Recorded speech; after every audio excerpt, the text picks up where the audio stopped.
What's up, y'all? This is Throwing Light. I'm LTJ Reeves. And if you're not throwing light, you're not mother acting right.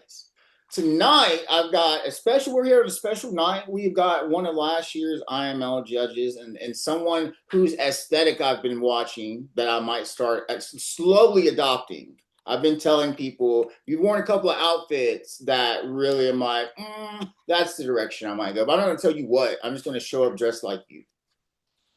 Okay, so we got I'm, Nick I'm, Zuko. I'm curious now I about which know, ones but I because I'm don't want always to. trying to up my game. I feel like No, every year I got to up my game. I need to up mine too. But I am like, when it comes to my leather aesthetic, it needs work. But you've wore a couple of pieces where I'm like, okay, let's shine a little bit. Let's Yeah, glitter. I Let's I glow. love that part of it because when I think about leather and any fetish rubber, I look at it and say, when you look at yourself in the mirror, do you feel authentic, amazing, sexy, powerful?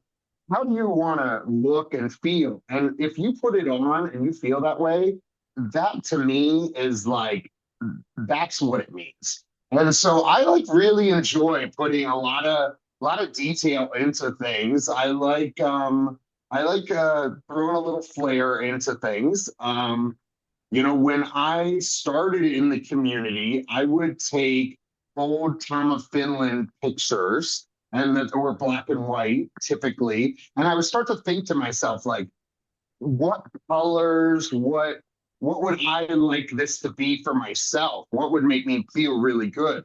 And so traditionally, when I really started, I really gravitated, not only from the flagging perspective, but also to just the palette of the blue and the white. And that was very signature when I competed and when I started. I competed and won Mr. Chicago in 2013. IML class of 2013. But this was always very consistent, even before I started that journey. Was I loved just the blue, the white, and the black. It just made me feel very sexy, very confident in my looks, and so you'll always see that note carried on a lot as I've grown up, I guess. Yeah. Over the years. But yeah, my leather journey. Oh my God. So I grew up in Florida. I remember the just always just kind of not feeling like I fit in. I'm super hairy. And you'd see they called them the fag rags, but the paper rags that you get to go to the bars, to go what you go out to. And it was always this look. It was blonde and hairless and smooth and everything. And so I would spend hours on Saturdays making myself smooth, which was just awful. And I had blonde tips, and I would go out to the bar thinking, this is what I gotta be, and I gotta be it. And my first leather bar, God, it was in Tampa. I was like 17. And it was like 2622, or it's like the address. I don't even remember it. But I remember this, it's like burned in my brain. So there was this just hot, bluff looking guy at the bar, let's say 30, 40 something, just good build, great leather. He had his uniform, breeches, tall boot. And I just remember thinking, man, that man is so fucking sexy. And then there was like on the other side of the room, there was this guy that was probably 50s, 60s in a red jock strap, short, probably couple, big guy, just big, hairy dude. And he starts walking over to this guy at the bar. And I just sit there to myself because I'm thinking, I'm in this, like, I have to look this image of the magazines. I'm not fit. I'm like, this guy is never going to give him the time of day. And I remember thinking to myself that. And it just, the two of them just started talking. And it wasn't about whether it might have started out as hitting on, but it was still just respect, and it was being kind to someone. And, I just watched the two of them shoot the shit and just talk. And I just was like, holy fuck, I want to be that type of man. That's the type of person I want to be. I want to be the type of person that looks are going to come and go, but I want people to remember that I'm that type of person. That I am a good person. That I will talk to anyone. That just come up and say. Hi. And I just thought that that was not what I had seen in gay culture, and it really brought me into the leather community and just showed me a lot of just love and respect and kindness, and there's lots of dirty cakes, and I got into the that. But that component, it was really monumental for me. I have a question. Okay. Yeah. So, what is fascinating to me? So, you were in IMO class 2013. You were Mr. Chicago 2013, Chicago Letter 2013. What's kept you here? Oh Because God, I have no fucking idea. that's 13 I years. have That's no 12 idea why years. people want me around. I, 12 years. That's 12 I years. don't know. What's funny is I have this conversation every day. I get invited to judge and do a lot of these competitions, and I am so humbled that I am still wanted all these years later. Is it is it's so overwhelming. Um, I have to tell you, so it was like a dream to judge I am. It was a dream. And David and the IML team, when they asked me, I was just, it was like vision board dream, like, stupid nonsense, stuff like that. But it was just, I was Yeah. giddy.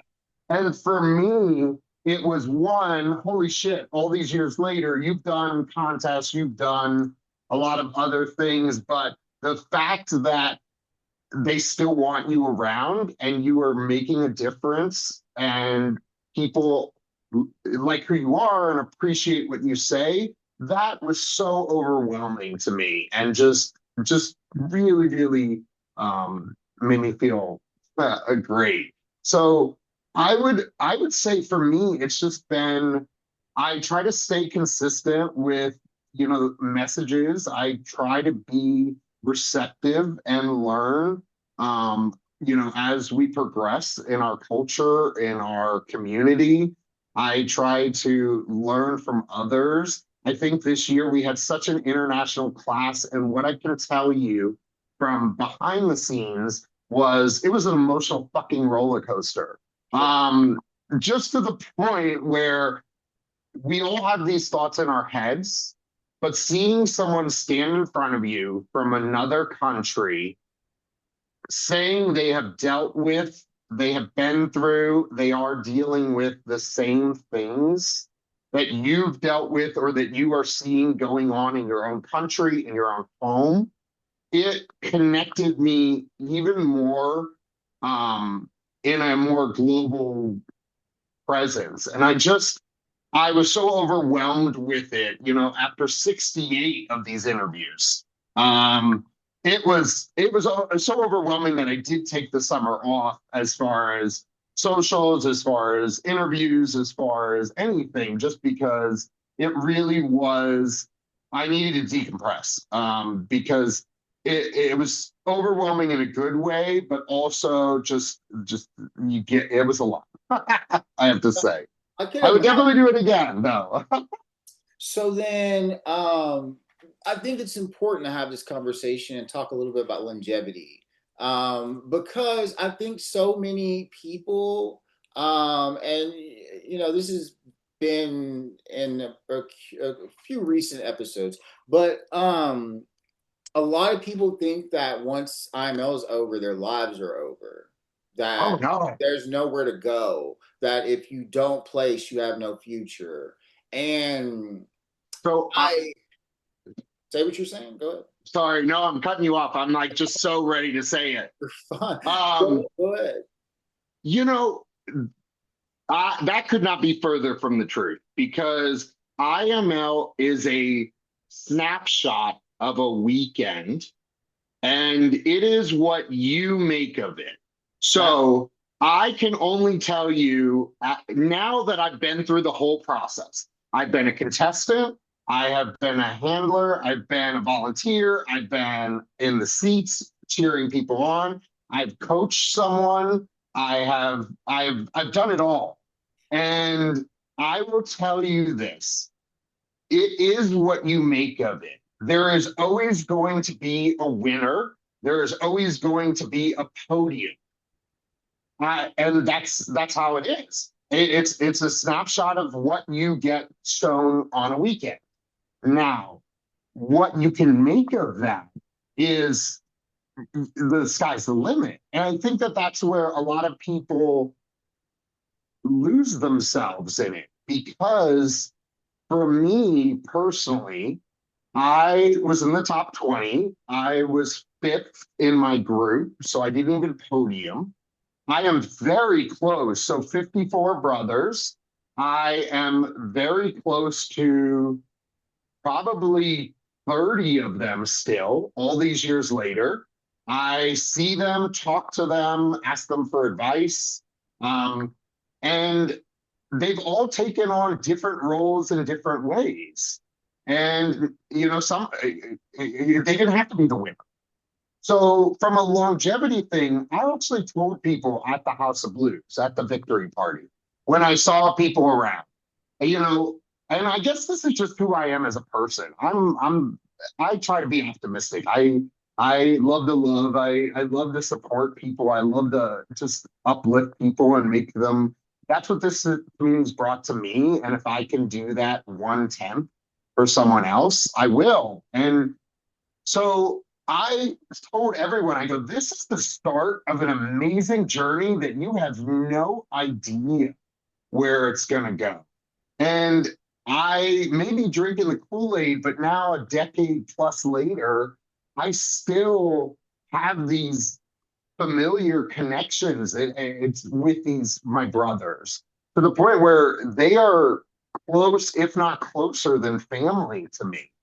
And so, what I tell people is take your time to take that breath. The competition's over. Now, what do you want to make of this? And that can be local, that can be international, that can be a lot of different things. And I think that that's really what people need to focus on and remember is as I'm sitting here on the other side of my office, I have my IMO class poster signed, and then I just got my IMO judging poster signed with the class, this year's class. And I know it's weird and corny, but I'm like, the people, everyone touched this, everyone signed it. These people are in my life forever. And I think that that's really important. I think that's great. As someone, look, I stepped onto that IMO stage in 2024 as a novice, Oh, and you're a baby. I was such a baby. And, I got 44th place. But I knew exactly in that moment after that weekend what I needed to do. I was like, you've got to grow. You've got to work on your aesthetic. Like, it wasn't the interview, it was the stage presence aspect of it. I was still figuring out who I was. Most people go to IML, I guess, knowing who they were. And I went to IML not knowing who I was. And so, but after it was over, I said, just keep the momentum.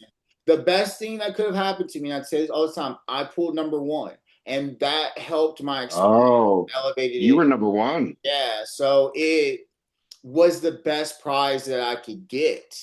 That wasn't podium, in my opinion, because I was the longest on stage. I mean, I'm still called number one among my brothers, and judges, people that watched me compete. I didn't want to leave it feeling embarrassed, but I knew that I was the first Mr. Austin Eagle. I had only been in the leather community about 6 or 7 months before I got my first title. And so I was like, I tell my brothers this too. When IMO's over and you start watching who hasn't retired, who hasn't just given up or been done, there are a core of us, like you mentioned, that are still active in doing things. And I think of us as IML all stars. Like, we have taken what was given to us, and here I am doing over 100 episodes of a show that features a lot of people in our community. And I'm traveling around at places trying to promote unity.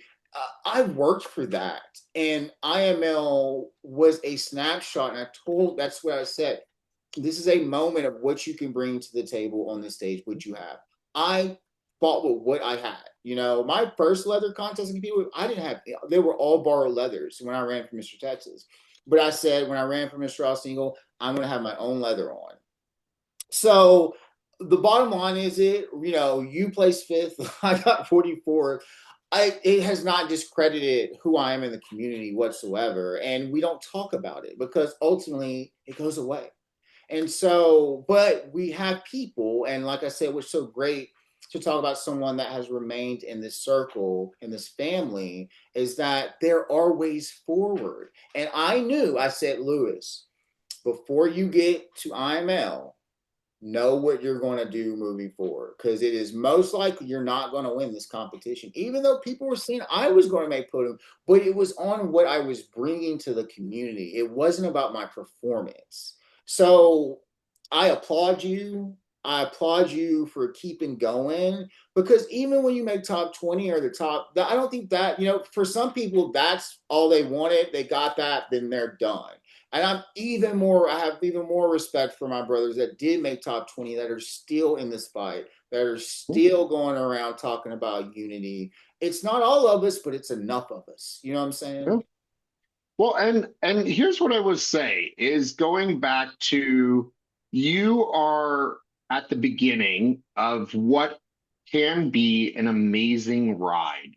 And so I'm gonna name drop here, but it was talking about longevity. So when David announced the board for the new IML board for IML, I remember sitting in that room and thinking to myself, holy fuck, I helped dress this person, or I helped, I judged this person, or I was this person. Like I had touched some of these board members' lives. And I thought to myself, if I even 1/1000th of us got them to be on the board now, it was an overwhelming feeling that I think I was less, not less happy, but I was excited enough that they were going to announce me as a judge. But when they were announcing the board members, and I realized that I had gotten to be part of some of these people's lives, and it just really made me feel good because they took their own paths. They, whatever grain of salt they got from me, and then they have elevated, they've gone on their journey, and they've made it into what they wanted to be in their advocacy. And I just was so proud of it was like a proud dad kind of moment in it, so I really did. I've even interviewed or so I've had some one-offs with some of our current class that just finished. And I tell everyone, it really is a snapshot of a weekend. You know, you get 8 minutes in the interview, and then let's call it 90 seconds on stage, if that, so you don't even really get 10 minutes total time. And you see people invest so much in their look, in everything. It's really there's so much. I'm a numbers guy, so it's so much is not brought to the table. It's not a lot of time. It is a very fractional moment that you get to really be in front of the judges. I call it constructive criticism, actually. That's how I walk away from it. It can be. I mean, some people, when I judge, some people say I'm not the nicest, and it's not that I intentionally mean to.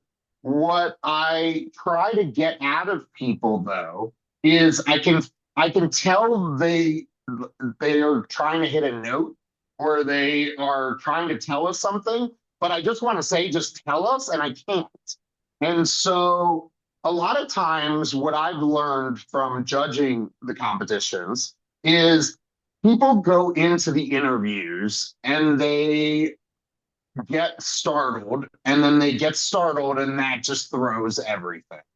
And so it's really, really hard to stay consistent, stay on point, and just be able to turn it around and be witty and be able to focus. So a lot of people, it's just that going into those interviews, you can be great on stage, and then that interview, snap, you tense up. You never know what's going to happen in those rooms. And you can't predict who's going to win. It just doesn't. It's not a predictable I contest. mean, I'm pretty good. I will tell you this. Over the years, I will say I have always been able to narrow it down. I've been close to the 20. Um, but I've thought, in my class, I there were some guys I thought should have been in my top 20 that, way over me, and they didn't get it. And I just I couldn't understand it in the moment. And I don't know what happened, but I thought they were great individuals. So And that's you, important what your brothers think of you, because my I know that my brothers think highly of me. So it the placement and Oh, you I didn't tell you my brothers think highly of me. My brothers think I'm an asshole most of the time. But that's why. Why? I no, hope not. Is no. that what they say? Here comes Nick the asshole. No. It's just because I'm loud and obnoxious, and like we were talking about, I throw a lot of flair into everything. So I definitely. So funny story, like talking about color. So one of the things I have these blue and yellow breeches that I wore in my competition, and Tim, who has been our MC for IML, and he's done a lot of things. He was one of my brothers. And Tim and I have a great relationship. He is the world to me. And it was so funny at top 20 backstage, he said, "When you die, can you leave me those pants?" So I was like, well, no, that's not happening now. So it was like one of those like funny moments. And then I had the guy that makes my stuff for Christmas make Tim in a replica of those pants. And so it was a gift for Tim a few years later. And I was like, here, so when I don't die, you know. And I think that that's the humor you can have with your brothers. You can have this connection where it's real, and they tell you the truth, and they push you to be better. And I think that that's really I turn to them in a lot of different ways. Still to this day, it's crazy. I travel the world. I see my brothers from around the world.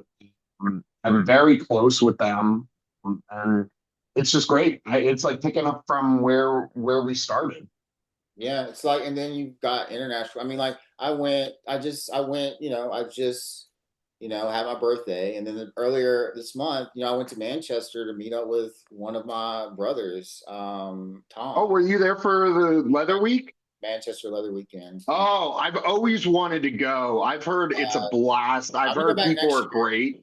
The people were So amazing. The people were I've heard the people are amazing. Shout out to Manchester. I didn't know this until recently that Manchester for the UK, if you were in a rural area, was kind of where gay LGBTQ people, individuals would go because London was too expensive. So it was kind of like a safe haven for, 80s, 90s kind of on. And that's where a lot of that community has come from because it's really just that one street, I've heard.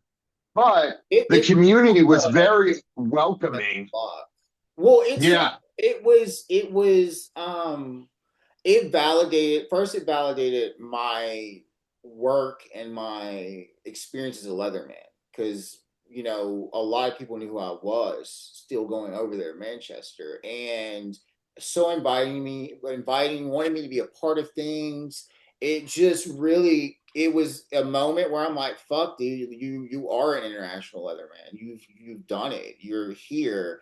They want to hear what you have to say. Like, so Yeah. I got to meet lots of different leathermen. I got to meet some of the contestants from the Europe contest. So but it's from connections, dude. From connections. Yeah. These people that know me and so I just there's so much to get out of this. You know what I'm saying, man? There's stuff to get from IMO for the rest of I your life. I'll tell you this. I just took my mother to Spain for her 70th birthday.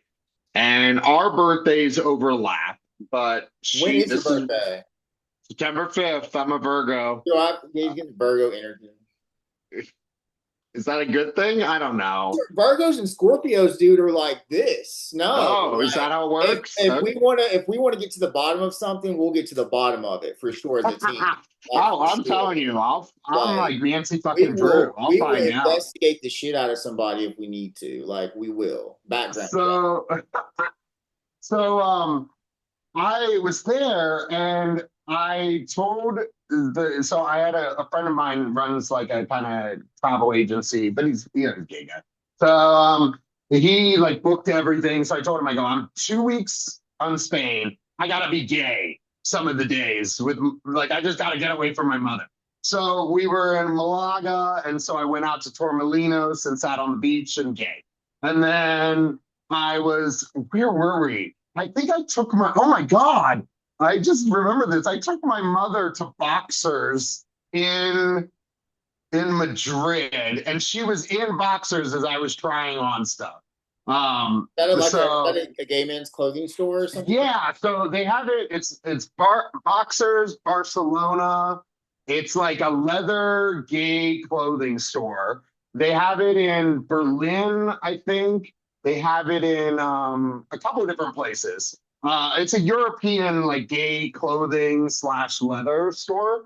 Um, and I remember my mother was in there with me. And it's funny because I had just gotten the approval for the house. And so I knew I wanted, so when we were there, we bought a new pride flag and a leather pride flag for the house, the new house.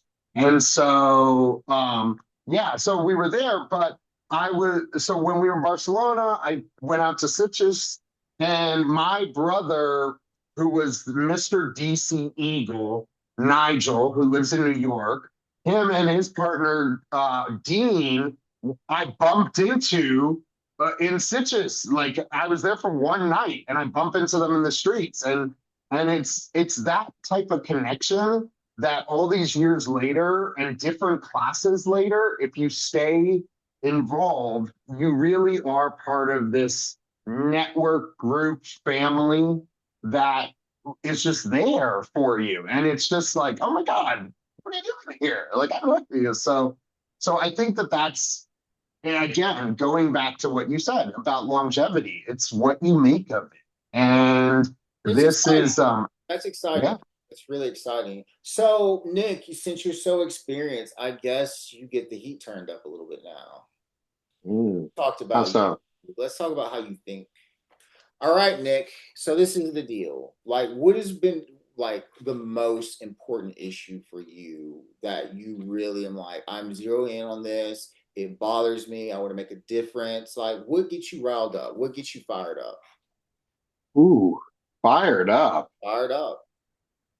Uh, okay, so I'll tell you this. My looks, because I'm going to turn it back to looks. I knew that at opening ceremony, I wanted my statement to be about trans visibility. I had a team, like I literally put together each look. And so I had I used to love when Nike would do the Be True shoes. I had the trans Nikes. I still have them. I had a blue from the trans flag made. And then I found, because I had the Protect the Dolls shirt with my blue glasses on at opening ceremony. And I sat upstairs in my room and I thought to myself, you I was so thankful to David and the IML team and to the archives and to everyone for giving me this opportunity. I sat up in my room nervous. Are you being too loud again? And are you doing too much? And I honestly second guessed myself a little bit and then I said, no, this is what I want to put out as opening ceremonies. And what was amazing to see how in sync you can be with the community is this year's IML class through their group chat wanted that to be their message too, which I knew nothing about. And so as they walked in, they all had the trans flag. It was armbands, like a armband, sweatband on. And I just remember thinking to myself, if you are if you have that fire, if you have something that you really want to make a statement about and you have a voice, you better put it out there because you have no idea how many other people are thinking about it or wish they had the opportunity to get to speak about it. So if you have a platform, and I did at that moment, I needed to make that statement. And what echoed in the back was that the IML class was on the same wavelength. And what I will say is right now we're chopping away at marginalized rights. And I just think that people that aren't showing up for any of your communities, for our trans brothers and sisters, our people of color, for our Latin communities, every single person. If you can show up, great. I am really a big advocate on that because I have privilege. I know that. I am so respectful of community of everyone that's been around me in my life, that's taught me about it. And my voice may be heard more, and that means that it's got to be louder.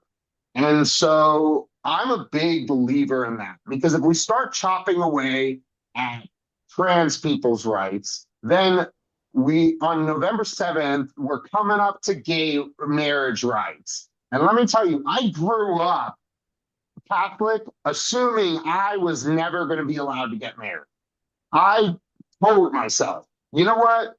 No one wants you to get married, so just accept it. And then you gave me my rights. And now I'm like, don't fucking take it away.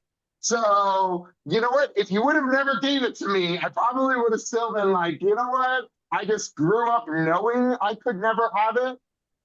And so now I'm like, fuck off. You're not going to take away this from me or from anyone else. And you're going to really get you're going to get that from me. You're going to get, just that visibility. And so that's really what fires me up right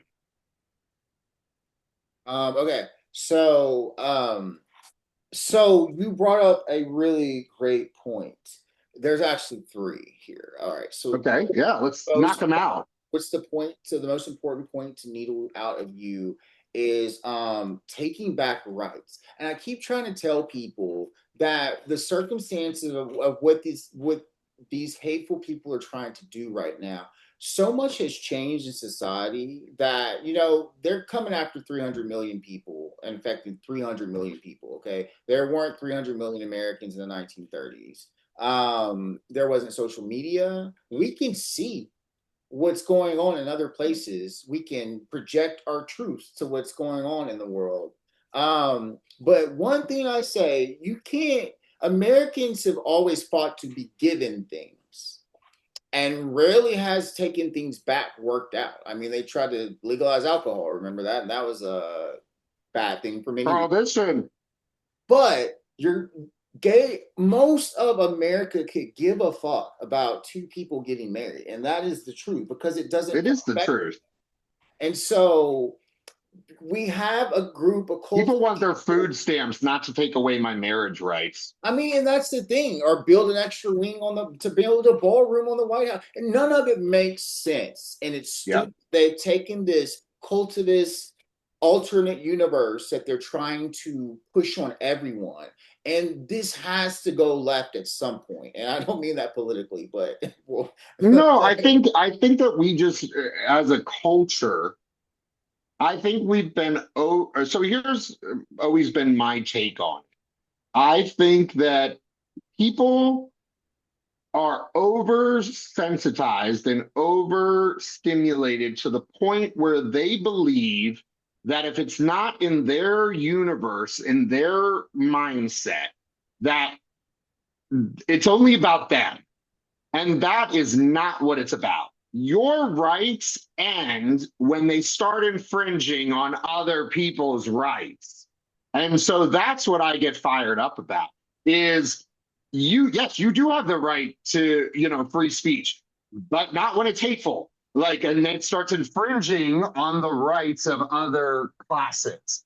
And so when I think about that, I think about yes, you as an individual have all the rights as any other individual. But when they start infringing on the health, the safety, the livelihood of another individual, then it's not good. And that to me is where I think as a community, we just need to recognize because what is happening is we're cutting little things like, where with abortion, you cut out women. So now you cut out trans rights. Then you come after gay marriage. What else are we going to come at? I mean, it's just like it's coming after little things, but in the whole, it makes this big hateful, environment. And you're taking us back 100 years. I mean, it's embarrassing. this is the I mean, first this is the first thing though where this is going to affect conservative gays. So the ones that didn't think they were going to come after marriage. So I'm interested to see how our Trump supporters that are LGBT without the T are going to be affected by the fact if they do roll up. I mean, Texas. I'm in Texas, dude. I'm in Texas. You know what I'm saying? I'm yeah, in the front lines of hate, and now they can refuse to marry somebody. I'm in that state right now. You know what I'm saying? yeah, I saw it, and my heart goes out to I always go back to young Nick, young Lewis, young individual that is dealing with that now because I remember the feeling, 20 plus years ago, you know, 30 years ago, where I felt I could never get married. I was never going to have a partner. I just that I would never be treated equally. That I wanted to walk down the street holding someone's hand, and I didn't want to not feel safe.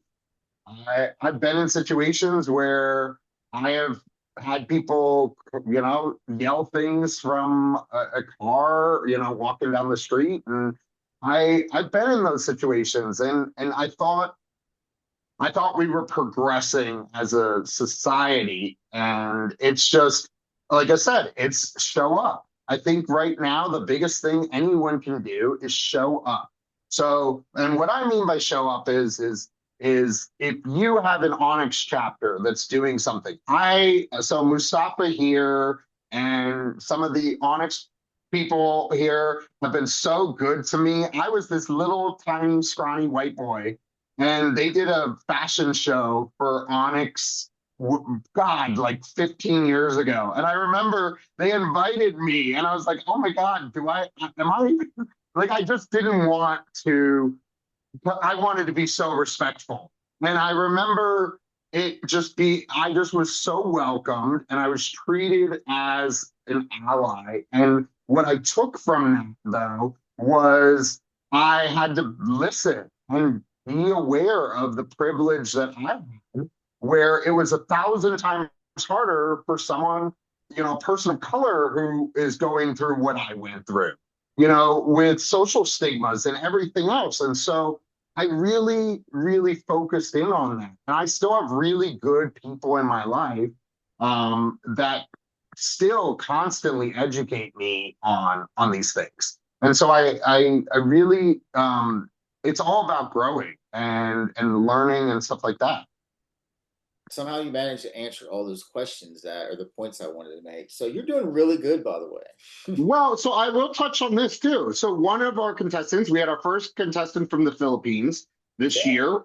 Awesome guy. And so what I really loved was in my one-off with him afterwards was understanding gay culture in the Philippines as a Leatherman, as a bear, as just like, and just realizing that I have friends that are in Asian cultures and that are Leathermen in Japan and China. And so when you see their post on social, you start to see that they have to blur out their face and things like that because of family stigma, because of social stigma, because of professional and government issues. And so you think about this is we've got this great community of Leathermen, leather people all the way on the other side of the world from us who have amazing gear. And I've gotten the opportunity to actually be in spaces with them overseas. And yet their challenges are from the government, from their family, from everything, from, just wearing their leather down the street. And so I really, I would say I love and respect those communities. I wish things were easier for, but I'm so proud of the content that they put out, that they still, whether it's a blurred face or not, they're still proud of what they're doing. They're still doing socials and they're still inviting members of the community in, Japan and China and the Philippines. And so, it's you just got to keep showing up and doing it. And so that's a really big point for me. We've touched on privilege. I'm not quite yes. I'm not ready to throw you the final question yet. So Ah, okay. let's see here. So okay. So as of today, this is my question. So I just started a throwing like tour. So I have a physical form of this expanded into a panel, and it's going around Texas right now. And then I'm going to move nationally and start visiting cities with these panels. The panels are to provide solutions that can bring our community together. And hopefully, by the end of this tour, there'll be a list of things where people can just pick one thing to make the community better. So I'm going to ask you, Nick, a little bit harder. What can we do right now to help trans people? What's the best way, as Ooh. someone with privilege that has been able to listen? What can we do as a community to come together for trans people? Oh, that is a tough one because I don't want to give you a bullshit answer about, working with organizations or charities or things like that. I would say the best thing you can do is if you have a trans person in your life, make sure that they are included in everything you do socially.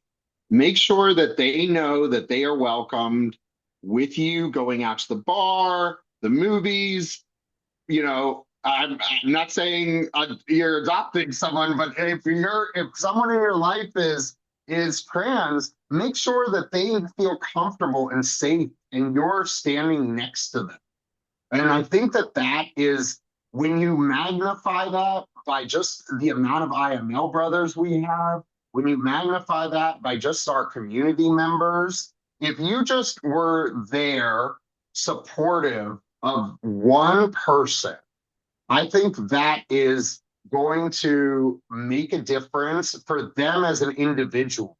And I think that that's where a lot of people are are struggling because you've already made this monumental journey through your own identity, and to have that attacked, to have that questioned, to have those walls shaken, I, I want to build that foundation. I want to be able to be there. And so there are a lot of great organizations. There's a lot of great things that you can do on a global level. But at the end of the day, is look at the trans people that you have in your life, make sure that you are there for them. They know that you would stand behind them, and make sure that you're showing up. It's really what we can do, and you can expand from there. But ask, like, I'm a big believer in asking for help. So going back to the privilege thing, so I don't overstep. I reach out and say, okay, we're friends, but I don't know how to show up for you. I don't know how to show up in a bigger presence. So what can I do? What can we do together? Because again, you're showing up for the individual, but you're also showing up for the community. And that is where you touch on being part of someone's life, connectivity with one person, which I've learned over, you know, my career, my involvement in this community, was I have had these micro moments with people that I don't always remember, unfortunately, where I may have said something, or I talked to someone once, and at IML, a lot of it came back to me, where I had met some people that had transitioned or had gotten into the leather scene or gotten into a certain fetish because I might have had a 10-minute conversation with them. And so you never really know these micro moments that you are helping someone be better, feel better about themselves and about their journey. So for me, it's again, I know it's gonna be beating a dead horse, but it's that showing up and then asking what you can do if you don't know.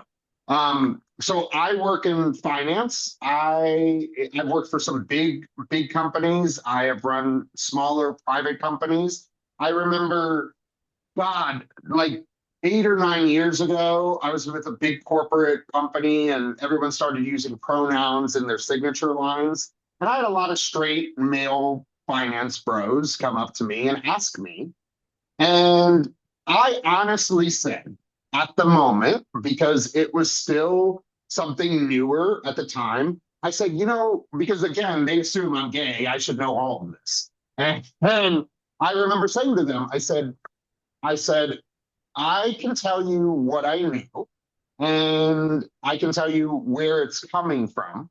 But if you meet an individual that has different pronouns and you're respectful of it, and you ask them, if you were respectful in the questions you ask, they are more than happy to help educate you on proper usage. It's not a big deal when you approach it with a respect and a willingness to understand.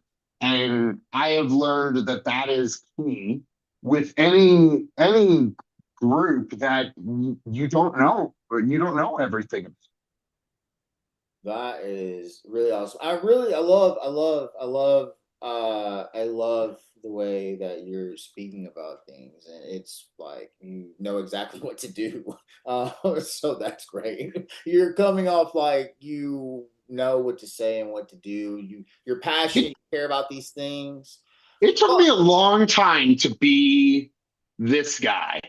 I'm not gonna lie. Um, I have struggled with my own uh demons. You know, I had a probably the best relationship I've ever had in my life, and as I went into judging IML, and I had to put on a good face and a good show, um, because and that was really hard for me. Is This is someone I loved very much, and it ended, right before IML, and I couldn't bring that into the competition. I had to be there to inspire the class and to be there to recognize them. And I didn't want my own emotions to cloud that. And so it was really a rough time for me, because this individual had been with me in the leather community, standing by my side from, for years, and then at MAO when they announced it. And so it was really, really hard on me. And so what I will tell you is that no matter how composed I may seem, I have just as many ups and downs as anyone else. I mean, I have spent the summer, I'm still trying to process it. And it's just, it's like social media. Don't, don't, look at someone's social and think that's their life. It's again going back. It's a snapshot of it's a microsecond of what really life is like. And so don't ever compare yourself. Don't ever feel that you need to be like someone else. It's really about being you. And so, as we went back to like our leathers and looks and things like that, I've always found really a lot of fun in picking and designing and having a real feel for the leather that I like. And so I always try to up my game. I don't know how I'm going to do that after IML. But it was a lot of fun. And it's really just it's kind of who I am. Well, Nick, I've got the question of all questions to ask you now. And it cannot be about trans people. Are you ready? Sure. Nick, what is an aspect of our community that you feel we're not shedding enough light on that we should share more light on? Ooh. Um, does it have to be something super political, or can it just be something No, that I don't consider myself to be political, honestly. so I'll talk about something that I talked about in my IML speech. I doubled down in my bio, and I think that I'm very happy I put it in my bio for my IMO judge, because the amount of response that I got from our community was that it was overwhelming. So I am a monogamous guy in relationships. And I think that, it works for me. However, I have a very dirty mind. So there's a lot of fetishes and kinks and everything that goes with that. What I've found over the years is, I love all different types of sexual dynamics. So polyamory works for some people, open relationships work for some people. But what I think that what we've kind of stigmatized almost, I had a lot of people reach out to me and say they didn't feel that there was monogamy in the fetish community. And I was overwhelmed by the amount of people that reached out to me. And I was really happy that I put it out there, because it's not easy. It's definitely something that you have to look for or wait for, because ultimately, when you have all these desires and fetishes and kinks, part of that is you have to find someone that fulfills all those needs for you, and you fulfill theirs. So it's really a hard thing to find. I have found it in my life, and so I can speak about it. But what I saw was that a lot of people, like I said, I had a lot of really young guys in their 20s reach out to me and tell me they felt they were kind of pushed into a relationship that was open, or that they didn't want, because they were told that was the norm. That was what, relationships look like. And I just will tell anyone this is know your boundaries, know what you want, and know what's going to make you feel good. And don't feel that your wants or needs or desires, whether it be one thing or another, is not valid. So, as we see in our community, there's a lot of sexual dynamics. I think that you can have that little bit of traditionalism and still be fucking dirty. But it's like it's something that sometimes we don't always focus on. And some people will say, it's too traditional or it's too this or whatever. But the amount of other people that have reached out to me and said, "Oh my God, I didn't know that someone was talking about this." So I do like to. I am happy that I talked about it at IML when I spoke. I'm happy that I talk about it now because it does create awareness that sexual dynamics are what you want, and you should never let anyone push you into something that you don't 100% feel comfortable. So if you want to be open, you want polyamory, you want Sir Dom relationship, you want dynamics, make that clear, know what you want, and know your limits and know your boundaries. Because that's you. That's how you're going to feel good about yourself when you have that in your life. And if it takes a little bit of time, great. It might take longer. It could take longer to it could take just as much time to find a pup and a sir and a connection and everything else. So you invest in yourself, you know what you want, and don't let anyone sway you from what your wants and desires are. And I think that that's really important to me. And I think that's really important to talk about.